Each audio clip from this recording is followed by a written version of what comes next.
Juan Hernández Zubizarreta es doctor en Derecho por la Universidad del País Vasco y profesor del Departamento de Derecho de la Empresa en dicha universidad.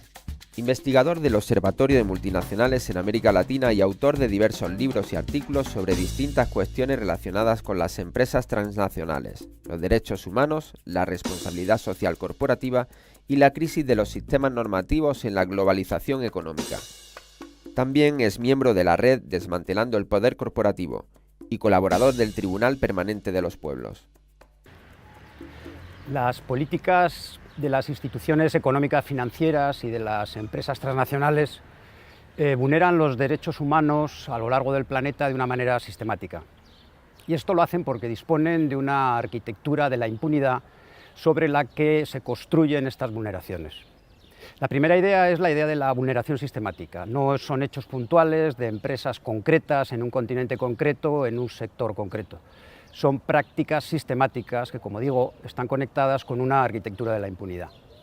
Esta arquitectura es una gran cadena que ataca a pueblos, que ataca al medio ambiente y que se sostiene por un conjunto de eslabones que lo que hacen es defender los derechos de las grandes corporaciones y aplican las políticas de las instituciones económicas financieras de una manera muy coercitiva, de una manera muy imperativa, que hay, digamos, obligado cumplimiento en el desarrollo de las mismas. Es un conjunto de acuerdos de comercio e inversiones, de empresas, de tratados de comercio y de inversiones, de políticas de las instituciones económicas financieras, de tribunales de arbitraje, de contratos de explotación.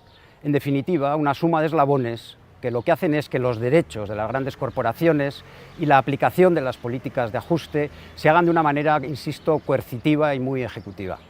Frente a eso, las obligaciones de estas corporaciones son obligaciones tremendamente débiles.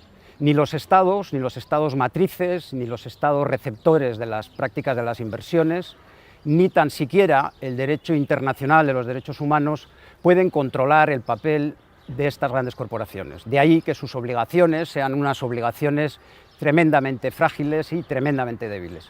No hay más que ver, por ejemplo, convenios de la Organización Internacional del Trabajo, que a la hora de defender el trabajo infantil es una defensa profundamente frágil frente a la fortaleza que cualquier contrato de una empresa transnacional ejerce contra los países, por ejemplo, huéspedes de las mismas inversiones.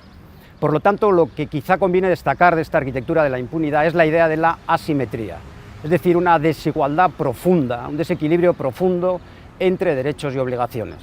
Y además, en este profundo desequilibrio, las obligaciones de estas corporaciones se están reenviando a una ética empresarial, a una mal llamada responsabilidad social corporativa, que lo que hace es que el desequilibrio y la asimetría se aumente muchísimo. Quizá terminaría con un ejemplo en el seno de la propia Unión Europea.